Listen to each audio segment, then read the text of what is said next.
ಬಸವನಮ್ಮ ಬಳಿ ಎತ್ತ ನೋಡಿದ್ರು ಲಿಂಗವೆಂಬ ಗೊಂಚಲು, ಎತ್ತೆತ್ತ ನೋಡಿದ್ರು ಭಕ್ತಿಯು ತರುಸವಾಯಿತು. ಬಸವಣ್ಣ ಗುರು ನಿಮ್ಮಿಂದ, ಜಂಗಮವು ನಿಮ್ಮಿಂದ, ಪಾದೋದಕ ಪ್ರಸಾದವು ನಿಮ್ಮಿಂದ.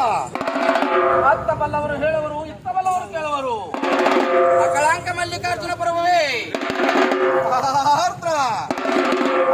ಸರ್ಪ ಒಬ್ಬ ಮುತ್ತಣ್ಣನ ಮನೆಯ ಮುಂದೆ ಒಂದು ಎತ್ತು ಸತ್ತು ಬಿದ್ದಿತ್ತು.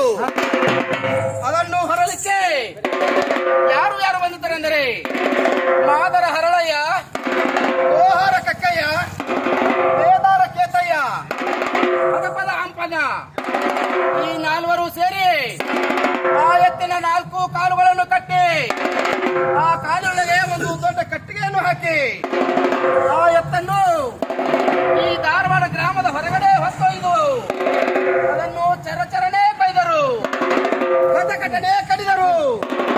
ಅದು ಕೆಟ್ಟೀತೆ ಕೆಡಲಿಲ್ಲವಯ್ಯ. ಅದು ಹಾಸಲಿಕೆ ಆಯ್ತು, ಬೀಸಲಿಕೆ ಆಯ್ತು. ಆ ಮುತ್ತಣ್ಣನಿಗೆ ಕೂಡಲಿಕ್ಕೆ ಮಿಲಿ ಆಯಿತು, ಜತ್ತಿಗೆಗಳಾದವು ಮತ್ತು ಹೊಡೆಯಲಿಕ್ಕೆ ಬಾರ್ಕೋಲಾಯಿತು. ಏಕನಾತಿ ಎಲ್ಲ ಮರಿಗೆ ತಾಳಿಗಳಾದವು. ಸರ್ಪ ಎಣ್ಣೆ ತುಂಬಲಿಕ್ಕೆ ಚಿತ್ತಲಿಕೆ ಆಯಿತು, ತುಪ್ಪ ತುಂಬಲಿಕ್ಕೆ ಬುತ್ತಲಿಕೆ ಆಯಿತು.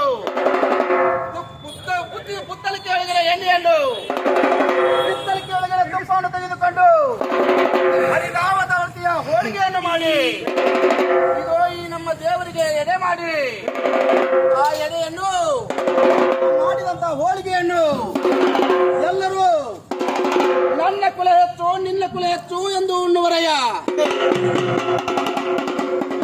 ಇಂತಹ ಬಾಯಿ ಬಡಕರನ್ನು ಪಟಾಪಟನೆ ಬಡಿಯಂದಾತ ನಮ್ಮ ಅಂಬಿಗರ ಚೌಡಯ್ಯ. ಕಣಿಸುವ ಕಣಿಸುವುದ್ರ ಪಾಲ್ಪಡೆ